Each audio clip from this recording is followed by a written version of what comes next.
absolutamente imposible hacer en otros días de la Semana Santa, es contemplar cómo el tratamiento de la imagen de Cristo es tan diferente en unas y otras interpretaciones, en unas y otras iconografías.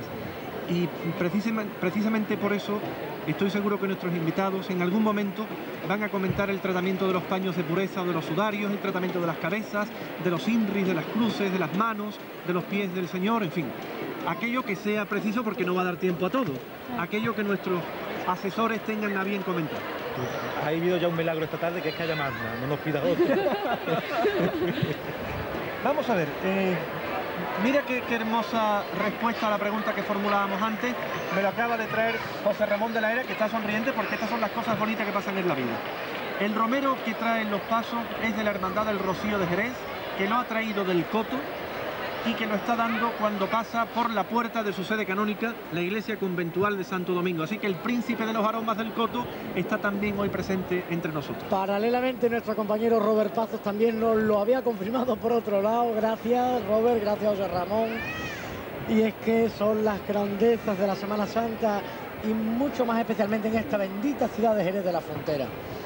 Todavía tienen las paredes de la ciudad y de este punto concreto la imagen del Señor del Perdón en lo más profundo de su pétreo cuerpo, porque hace muy poquitas horas que el Señor del Perdón, que el Cristo del Perdón pasó precisamente por aquí. Realiza en último lugar la estación de penitencia en la madrugada del Viernes Santo. Esta hermandad ha recuperado un humilladero, la de la ermita de Guía, que está a las afueras de la ciudad, y allí radica ahora. Antes lo hacía donde mismo la Candelaria, que ha pasado antes, en el templo de Santana. Es decir, han cambiado de lado a lado su situación en la ciudad. Yo quería preguntar si la ejecución por crucifixión es cierto que se mantuvo hasta los tiempos de Constantino, que la suprimió en honor de la Pasión de Cristo. ¿Esto es verdad? ¿Es histórico?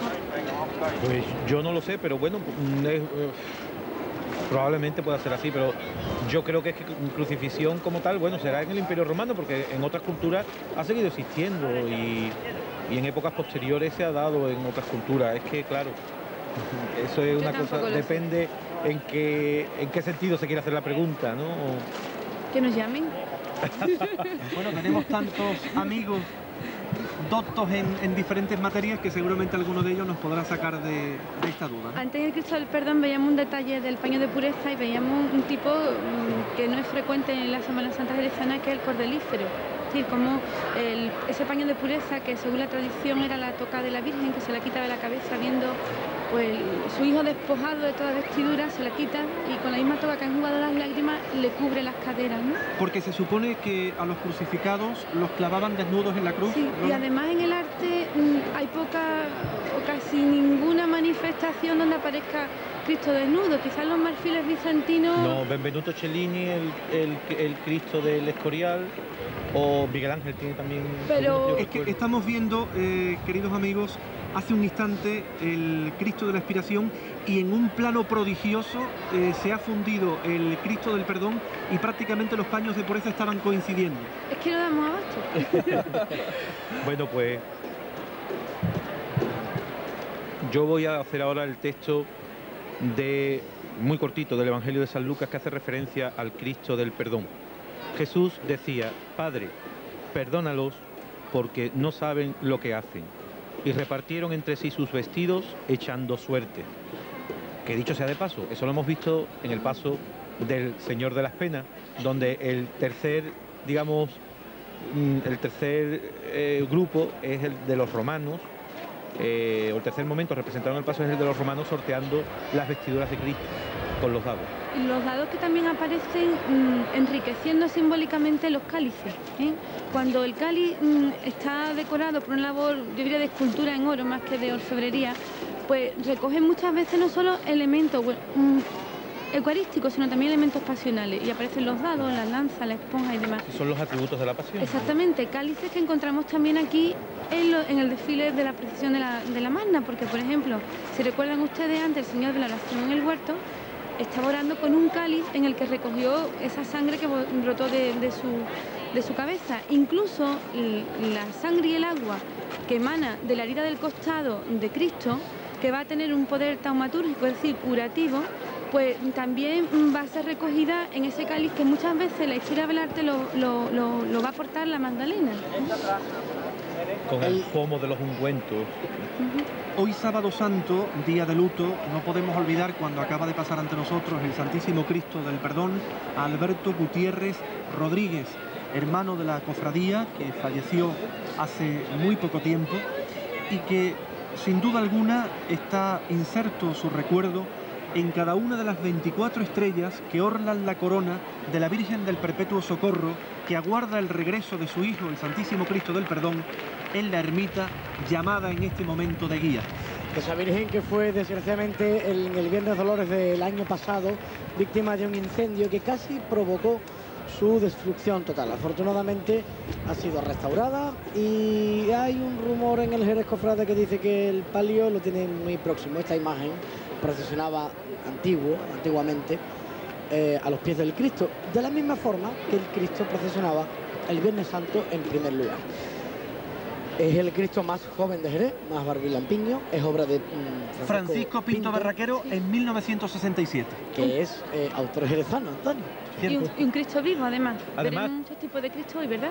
Y desde el punto de vista, bueno, digamos, de la importancia que tienen las ideas de la Iglesia sobre la historia del arte, hay que decir que ya aquí estaba la Sacrosanctum Concilium también cuando se hace esta imagen. Es decir, se trataría del primer Cristo posconciliar de los que salen por la Semana Santa de Jerez.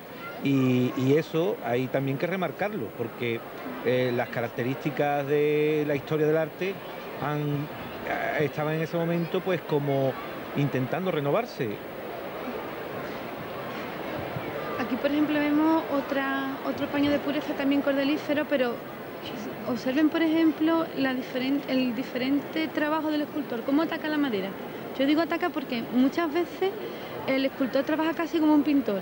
El pintor trabaja de una forma más rápida, más inmediata, pero el corte, la valentía con la que el escultor se enfrenta a la madera muchas veces nos da ese carácter pictórico, es decir, cómo con las manos, con el modelado, nos puede dar las sensaciones que el pintor realiza con los pinceles y viceversa, cómo juegan los dos con el color. Y cuando digo el color no me refiero solo a la aplicación de policromía, sino de lo que es la superficie del material, el diferente trabajo que se practica sobre él, pues va a hacer que la incidencia de la luz nos cree efectos de luces y sombras, que no están reforzados por la policromía, sino por la propia realidad. Y hoy que hemos visto imágenes que han salido a plena luz del día con un sol radiante, ¿quién nos lo iba a decir? Con un color diferente, y vemos como la luz del atardecer va creando unos efectos distintos. Incluso las velas, la incidencia de las velas sobre la superficie, en función también de esta policromía brillante, pues va a crear unos efectos importantes. Y la cruz de plata, que permitidme, es un capricho mío, hay que hablar de ella, es una de las joyas de la platería procesional de jerezana, una obra del siglo XVIII y con una categoría impresionante. También, haciendo alusión al Cristo de la Expiración, vamos a leer un trocito muy pequeño, pero muy significativo, del Evangelio de San Marcos. En la liturgia, en la lectura de la Pasión, cuando se lee este texto, la asamblea se calla y se pone de rodillas. Jesús, dando una gran voz, expiró. Entonces el velo del templo se rompió en dos partes, de arriba a abajo. Y esto abre ya, digamos, el paso a los Cristos muertos. Aquí encontramos a Cristo expirando, es decir, dando el último aliento, y detrás ya empezamos pues con los Cristos que en la Semana Santa aparecen como Cristos muertos. Me gustaría decir, aunque muchas personas lo saben, uno de los grandes misterios del paso del Cristo de la Expiración es el movimiento cimbreante, difícil de explicar, de sus candelabros. Son 84 luces las que lleva el Cristo de la Expiración alumbrando su efigie. Pues bien, la razón por la que esos candelabros tienen ese movimiento, que a pesar de haberlos intentado cambiar en algunas ocasiones no se ha conseguido porque pierde totalmente el paso su gracia, su ángel y su personalidad, es porque están hechos de muelles de acero alemán de los tractores Caterpillar. Y esa es la razón de ese movimiento tan increíble, ¿no? Bueno, tú hablabas antes de la policromía de nuestras imágenes. Sin duda, pinceles flamencos tiñeron de bronce el torso del Señor de la Expiración. Y es que aquí se rompen los esquemas, porque el Cristo de la Expiración, dicen que a las 5 de la tarde cuando sale el Cristo sale el sol. Sin duda hoy las nubes se fueron cuando Cristo miró hacia arriba al cielo de Jerez y dijo, aquí estoy yo. La magia de la tele. Que hasta las farolas están contribuyendo a que el color de la retransmisión no pueda ser más hermoso, porque es que las farolas parece que tienen codales dentro, en vez de bombillas eléctricas. Qué bonito, Antonio, lo que acabas de decir. Ese color tan amarillito. Eso va a pasar a la historia de las retransmisiones de Semana Santa. Bueno, lo de los codales de las farolas de Jerez, te lo garantizo. Gracias, de verdad. No, hoy estamos estamos muy entusiasmados porque, como saben ustedes, creíamos que no iba a pasar nada de esto. Estábamos ya, diríamos, resignados, ¿no? La resignación, que es un sentimiento tan difícil de conseguir, nosotros hoy no teníamos más remedio que estar resignados. Entonces, claro, hemos pasado de la resignación a la euforia casi incontenible. Y en la Plaza de la Asunción, el Cristo de la Coronación de Espinas y el Exeomo, que se queda ahí, porque justo ahí, en esa plaza, está la iglesia de San Dionisio, que es donde radica la hermandad. Por cierto, que Manolo Teo ha ido a intentar echar una mano a sus hermanos de las Angustias, que tenían algún pequeño, diríamos insignificante problemilla, y él ha acudido presto a intentar solucionarlo y a echar una mano. De ahí que no esté con nosotros, pero dentro de un ratito es posible que se sume a la tertulia. Además nos contará qué le pasaba a la cruz de la Virgen de las Angustias. Eso es. Y en el Cristo de Jerez, lo que comentaba Loli, la cruz, que es una maravilla, que durante la guerra fue pintada de verde para que creyeran los franceses que era de madera, y gracias a eso se salvó. En el pecho del Cristo va un relicario dentro con las cenizas del Cristo antiguo, Cristo que era de pasta. Y este que es obra de Vasallo, al igual que el de la oración en el huerto.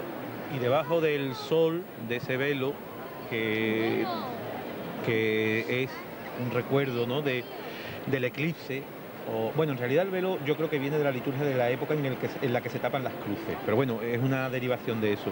Pero después se representó el sol y la luna haciendo referencia al eclipse, que en la saeta muchas veces se escucha lo de sol y luna se eclipsaron. Pues debajo del sol han colgado la medalla de oro de la ciudad que tiene otorgada la imagen del Cristo de la Expiración.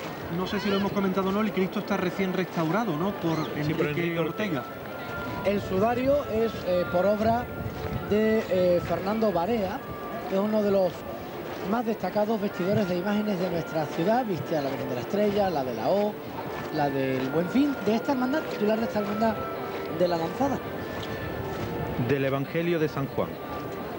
Los judíos, como era la preparación de la Parasceve, la Pascua, con el fin de que los cuerpos no quedasen en la cruz el sábado, pues aquel día era de gran solemnidad, le rogaron a Pilato que les quebraran las piernas y los quitasen de allí. Vinieron pues los soldados y le rompieron las piernas al primero y al otro que estaba crucificado con él. Pero cuando llegaron a Jesús, como le vieron ya muerto, no le quebraron las piernas, sino que uno de los soldados le abrió el costado con una lanza y al instante salió sangre y agua. Estas cosas sucedieron para que se cumpliese la Escritura: no será quebrado ninguno de sus huesos. Y también otra escritura dice: mirarán al que traspasaron. Estamos escuchando de fondo la capilla musical de Jerez. Si el orden del cortejo no se ha alterado en la procesión magna jubilar de hoy, la vamos a escuchar y la vamos a ver dentro de unos momentos, cuya formación habitual, insisto, no sé si hoy viene con su formación de siempre, es Miguel Ramos Cabrera al oboe, al fagot Pedro Martín Félix y al clarinete Pedro Porras Berral. Y tenían previsto interpretar en este tramo, porque así se lo pedimos, la obra Via Crucis de Jerez de Pedro Porras, dedicada a la Unión de Hermandades. Si os parece, queridos compañeros, cuando estén un poquito más cerca, durante unos momentos escuchamos el sonido de la capilla musical, que más que músicos son ministriles, es decir, esas personas que en las funciones del templo y en las procesiones forman parte de las capillas musicales tocando instrumentos de viento. Y ya ante nosotros el misterio de la Lanzada, misterio que ha estrenado precisamente el Caballo y el Longino en este año. Esta hermandad realiza su estación de penitencia el Jueves Santo desde la Basílica del Carmen. Virgen del Carmen, que precisamente mañana cumple 75 años de su coronación canónica. Actos que han sido pospuestos hasta la primera semana de mayo por aquello de coincidir la Semana Santa con tales efemérides. El camarín de la Virgen del Carmen está siendo restaurado también por Agustín Pina.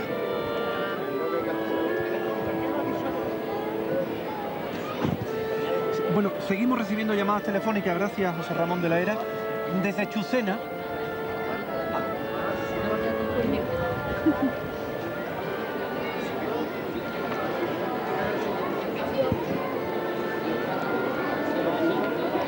La música de capilla nos ha hecho enmudecer, Antonio, a todos.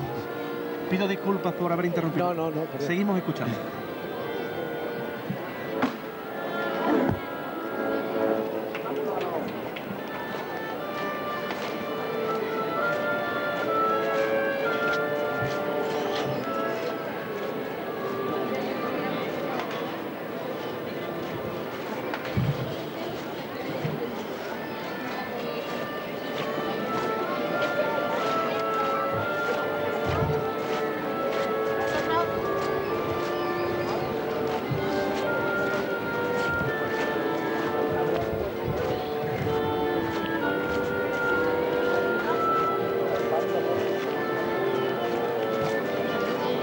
Yo quería hacer un breve comentario sobre algunos problemas iconográficos que vamos a comentar en este paso y en el siguiente. Este es nuevo. El caballo de la lanzada, el escultor que lo ha dicho hasta la saciedad que representa el momento en el que el caballo llega y se para y resulta que el Cristo ya está sangrando. Son esas cosas que yo creo que cuando se hace el estudio iconográfico pues no se hace a lo mejor convenientemente. Y otro lo vamos a encontrar ahora, que es un problema con el Cristo de la Veracruz, ¿no? Que resulta que es, digamos, el perdón al buen ladrón, y resulta que el Cristo ya está muerto. Y ha sido el problema de dónde se sitúa exactamente este misterio. Son dos problemillas iconográficos que están ahí y que quería comentar. Ahí tenemos al Señor de la Esperanza, el Cristo de la Esperanza de la Hermandad de la Veracruz, el capataz Andrés Cañada, compañero en las labores de información, cofrade de nuestra ciudad, colega, de la mano de él. Muchos hemos venido a este mundo de los medios de comunicación y a su lado nos sorprende, no, perdonadme, pero es que me he sorprendido en directo, a su lado Pedro Cros, que no sabíamos que también se dedicaba a esto de la costalería. Bueno, sabíamos que era costalero, pero no auxiliar de capataz. Un abrazo para ambos y para todos los capataces, auxiliares, ayudantes, contraguías, costaleros y cargadores que hoy están llevando las andas, los pasos maravillosos de nuestra Semana Santa. Por cierto, desde Chucena nos llaman también, un fuerte abrazo a los espectadores de Chucena, para decirnos que se ve perfectamente la retransmisión de Onda Jerez. Y siquiera brevemente, ¿por qué los crucificados morían? ¿Cuál era la causa de la muerte en las personas sometidas a crucifixión? Según lo que siempre se ha dicho de los libros de Delgado Roy y del Mosilla Molina, por asfixia. O sea, el desplome del cuerpo, ese es el motivo por el que le quebraron las piernas a Jesús, porque como siempre ponían esa misericordia bajo los pies sobre la que poderse aguantar. A Jesús no se la llegaron a quebrar, ¿no? Exactamente, Jesús ya estaba muerto cuando llega ese momento, precisamente porque a él lo clavaron, entonces no murió por asfixia, ya murió pues probablemente por casi todo lo que había y todo lo que le había pasado antes, ¿no? Porque no cabe duda que... Bueno, moriría por asfixia, pero vamos, ya digamos por una situación límite. Pero ¿no? que la flagelación también fue un castigo bastante fuerte, ¿no? Que le debió poner en un estado grave. La crucifixión era una muerte muy lenta, duraba mucho tiempo, y cuando ya había sufrido todo lo que querían y ya lo habían hecho sufrir bastante, pues llegaban, le quebraban las piernas y entonces ya no podían incorporarse, con lo cual la asfixia pues se provocaba de forma rapidísima. Ahí está este paso de misterio, impresionante. Una hermandad que ha tomado una línea totalmente diferente a la que tenía, mucho más austera, más seria, que destacar los respiraderos del paso, que son bordados sobre damasco verde. Y este rachear que lleva el paso. También en relación con lo que comentaba antes Enrique, de esos pequeños detalles que quizás no tengan importancia si uno no se fija, pero si se fija son muy importantes porque precisamente estamos viendo la liturgia en la calle, ¿no? Y el arte es el instrumento para reflejar fielmente esa liturgia.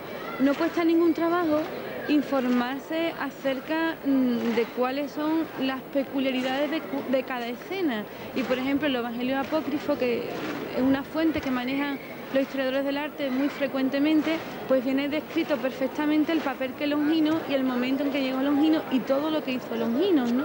Entonces simplemente con leer el pasaje de los apócrifos que ilustra este momento, pues